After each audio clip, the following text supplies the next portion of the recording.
There is a truth that has been buried for lifetimes, encrypted in ancient scrolls, whispered in temples, and passed quietly between awakened souls who know not to speak too loudly. The truth is this: human beings were never meant to be confined to one dimension, one plane, one frequency. You were never meant to be ordinary. You were designed as a multidimensional being, a cosmic traveler clothed in flesh, with the ability to bridge the seen and the unseen. But the world taught you to forget. It taught you to reduce yourself into a name, a role, a routine, and in doing so, it sealed away your most sacred potential, 7 rare spiritual powers that when activated can open portals between dimensions, awaken sleeping DNA, and restore your original mission. You didn't come here to just survive. You came here to remember. Now, before we dive into those 7 powers, let's get one thing clear. This is not fantasy. This is not about superpowers in the comic book sense. These spiritual powers are real faculties of consciousness that once were common among ancient mystics, high initiates, and those who walked between worlds. These powers are not for ego. They are for service. They are for alignment. And they begin awakening the moment you stop chasing light and start embodying truth. You don't earn these powers from a teacher. You unlock them by shedding every lie you were told about who you are. The first power is what I call dimensional memory. It's the ability to remember that your soul has lived across dozens, even hundreds of existences, not linearly, but simultaneously. You start to experience echoes of other timelines. You'll have dreams that feel more real than waking life. You'll recognize people you've never met and places you've never been. And it's not your imagination, it's memory bleeding through. This power isn't just cool, it's sacred. Because when you remember who you've been, you remember why you're here. Your mission becomes clear. The distractions of this world start to fade. But here's the catch: dimensional memory only activates when you stop identifying with your current narrative. If you cling to the idea that you are only this body, this personality, this name, you block the access point. But the moment you surrender your identity, the veil begins to lift. You start seeing the threads that connect this life to all the others, and your choices become deliberate. You stop operating from trauma. You start operating from wisdom. The second power is energetic translocation. This is the ability to project your consciousness beyond the body into other dimensions. Some call it astral travel. But true energetic translocation is more than that. It's not just floating above your bed. It's traveling through corridors of light and shadow, navigating the architecture of other realms and interacting with beings that exist beyond physical form. This is a skill that requires discipline. You have to clear your energy field. You have to build spiritual stamina. You have to protect your vessel. Because when you start crossing dimensions, you will encounter both allies and adversaries. Not all entities want you to awaken. Some feed off your confusion. But others, true interdimensional guides, have been waiting for you to activate this power. They will show you visions, deliver codes, and guide you to places your ego cannot follow. But first, you must be willing to sit in absolute silence. Because silence is the bridge. Not music, not mantras. Silence. That's where the doorway opens. Click subscribe to this channel to get more profound spiritual lesson. The third power is vibrational command. This is the ability to shift reality using frequency. Everything you see, your relationships, your health, your path, is responding to the vibration you emit. This power isn't about positive thinking. That's surface level. Vibrational command is when you learn to become the frequency of the reality you want to live in. You don't ask for peace. You become peace. You don't chase abundance. You embody abundance. And the universe has no choice but to mirror it. This is why words matter. Thoughts matter. But most importantly, your emotional field matters. What are you radiating when no one is watching? That's your real vibration. And here's the question you must ask yourself: what frequency am I feeding right now? The fourth power is interdimensional empathy. This is not the typical emotional sensitivity most people think of. This is the ability to feel across realms. You can feel the grief of the land. You can feel the frequency of a place before you step into it. You can feel beings that are not physical but present. This power is a sacred responsibility. It can overwhelm you if you're not grounded. It can also be manipulated if you don't discern. That's why boundaries are spiritual technology. The stronger your boundaries, the clearer your empathy. The more you honor your nervous system, the more information you can process without collapse. If you're someone who's always been too sensitive, maybe that was never a flaw. Maybe it was the seed of your fourth power waiting to mature. The fifth power is truth resonance. This is the spiritual ability to detect what is real beyond language, beyond logic, beyond appearance. You can hear someone speak and know what they're not saying. You can read a text and feel whether the words carry frequency or fluff. Truth resonance is how prophets discern what's divine versus what's delusion. But here's the paradox. You can only activate truth resonance when you stop lying to yourself. If you're still justifying relationships that drain you, paths that shrink you, or habits that numb you, your inner compass becomes distorted. But the moment you choose radical honesty, even when it costs you comfort, your field clears. And suddenly, you begin to feel what's true, not from your mind, but from your body. That is your compass now. And there are still 2 more powers to reveal. But before I do, I want to ask you something. What if the reason you felt so out of place in this world is because you were never meant to belong here? What if you are not broken, but bridging? What if your sensitivity, your visions, your inner chaos were simply signs of a soul preparing to unlock dormant codes that this world has forgotten? The next 2 powers are the rarest. They are what makes someone more than awakened. They make them a bridge, not just between dimensions, but between worlds. These powers do not come without sacrifice, but they are the key to becoming what you truly are, an anchor of divinity in human form. There's a moment in every seeker's life when the path shifts. It's not always loud. Sometimes it arrives in silence, like a breath between thoughts. But when it hits, you know. You feel yourself standing between 2 worlds, the one you were taught to survive in and the one your soul remembers. And in that moment you realize you are no longer just a student of the mystery. You are becoming the bridge itself. Not just someone who prays to heaven, but someone who channels it. Not just someone who walks the earth, but someone who anchors light into it. And to fully embody this role, you must awaken the final 2 powers. These are not abilities you master with effort. They're states of being you align with through surrender. They are not tools. They are truths. And once they awaken, nothing about your existence will feel small again. The 6th power is what I call multi-reality weaving. It's the ability to hold and harmonize multiple realities at once without collapsing into confusion or fear. This is more than mental flexibility. It is spiritual architecture. You begin to see how your thoughts create possibilities, how each decision opens a new timeline, how every moment is layered with infinite paths simultaneously unfolding. And you stop being reactive. You stop feeling like a victim of circumstance. Instead, you begin weaving reality like a conscious creator. You start to move through life not like someone being pushed by fate, but like a conductor orchestrating energy. This power is subtle, yet immense. It's how the ancient sages navigated chaos without losing peace. It's how mystics could sit in stillness while revolutions burned outside their doors. They understood that reality is not fixed. It is fluid, and you, once awakened, can swim through it.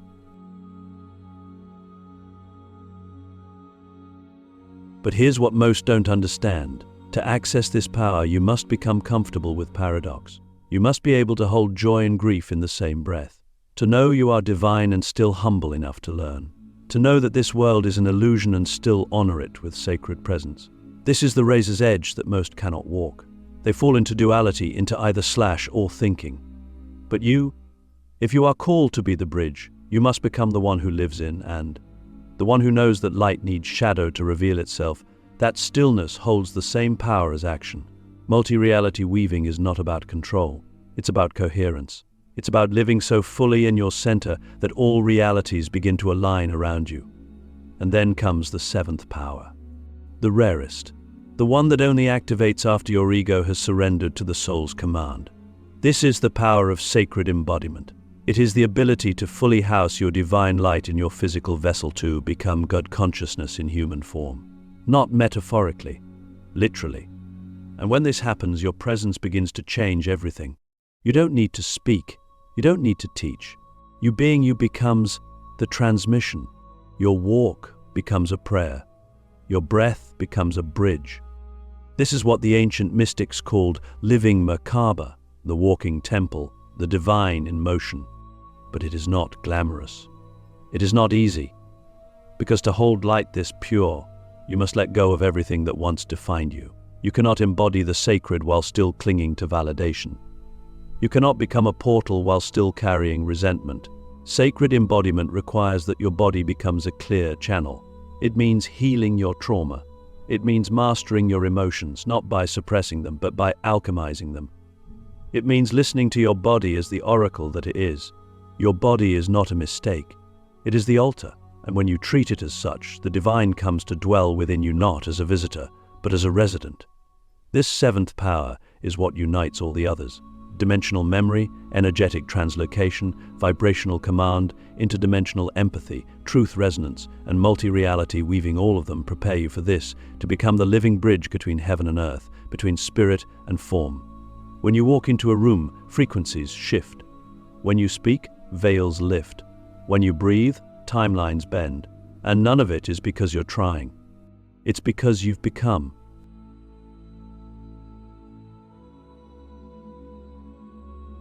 Now let me ask you something. What would it take for you to stop searching for power and start embodying it? What would it take to release every story that said you had to wait, to be chosen, to be perfect before you could walk as the divine? Can you feel it? That call rising from within your bones, that ancient knowing that you didn't come here to play small games of survival, you came here to anchor the infinite into the finite, to walk as a living portal between dimensions. This is not a metaphor. This is your destiny. But it's not given. It's chosen. And you must choose it every single day, in your thoughts, in your words, in how you treat your body, your relationships, your time. You are not just a student of the spiritual path anymore. You are becoming the path. And the moment you say yes to that fully, without looking back, the universe begins to rearrange itself around your purpose.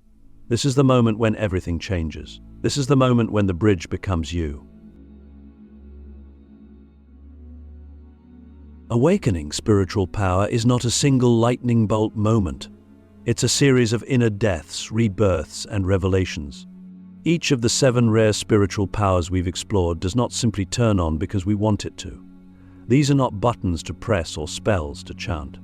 These are initiation's sacred thresholds that test whether we are ready to hold the power we were born with. And these tests do not happen in the safety of a temple or the quiet of a retreat. They happen in the mess of everyday life, in heartbreak, in failure, in silence, in discomfort. The real world is the training ground of the soul. And if you're wondering why your awakening has felt so chaotic, painful, or confusing, it's because you've been walking through these initiations without realizing it. The first initiation, dimensional memory, often begins with forgetting. Your life falls out of alignment. You feel disconnected from your purpose. You might even feel like a stranger in your own skin. That's not a breakdown. That's a soul reboot. Dimensional memory awakens when you stop clinging to the version of yourself that the world taught you to be. Practical advice? Start sitting in stillness for 10 minutes every day, not to silence your mind, but to listen for the echoes of who you've been. Keep a journal where you record dreams, déjà vu, and strange emotional waves that don't seem to belong to this life. These are breadcrumbs from your soul. Follow them. The second initiation, energetic translocation, demands that you learn the art of separation. Not isolation from others, but separation from the noise of the world long enough to feel your own energy clearly. Before you can travel through dimensions, you must know the texture of your own frequency. Without that, you'll get lost. Begin by cleansing your energy field daily. Salt baths, breath work. Nature walks in silence. Then, before sleep, set the intention. I am safe to explore beyond this body. I am protected. Do this consistently, and you'll begin to leave the body consciously, not through force, but through invitation. The third initiation, vibrational command, is subtle, but relentless. It shows up in every moment you want to complain, gossip, judge, or indulge fear. The universe asks, will you speak from ego or soul? To awaken this power, you must become hyper-aware of what you emit. Start monitoring your emotional frequency like a scientist. Use your body as the sensor. How does your chest feel when you lie to yourself? How does your gut react when you betray your inner truth? Every time you shift from reaction to response, from habit to presence, you reclaim vibrational command. Want a practical step? Choose one word that describes the future you want to live: peace, abundance, clarity, and become that.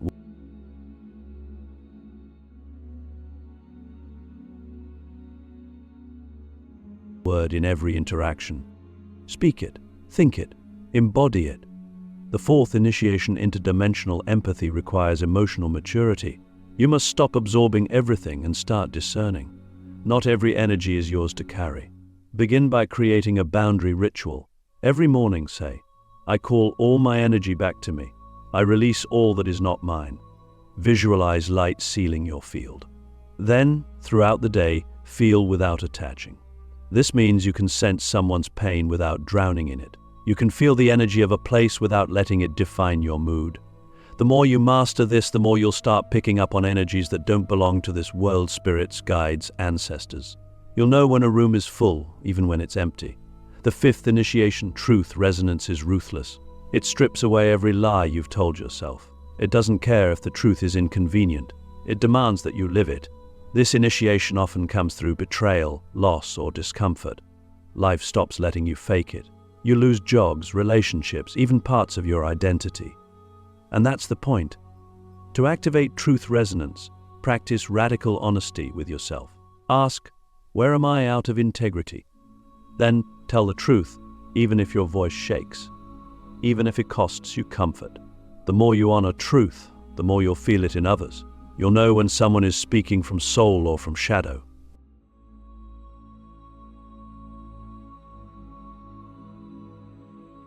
The sixth initiation, multi-reality weaving, begins when life stops making sense.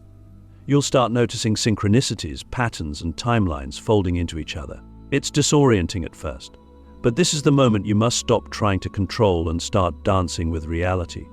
Begin practicing conscious choice. Before every decision, ask, which version of me is making this choice? Is it the wounded self or the awakened self? Is it fear or vision? That's how you begin weaving timelines, by choosing the version of you that already lives in the vibration of your highest path. Life is not happening to you. It's responding through you. And finally, the seventh initiation, sacred embodiment, is the most intimate. You awaken it every time you choose to treat your body as divine. This means rest is sacred.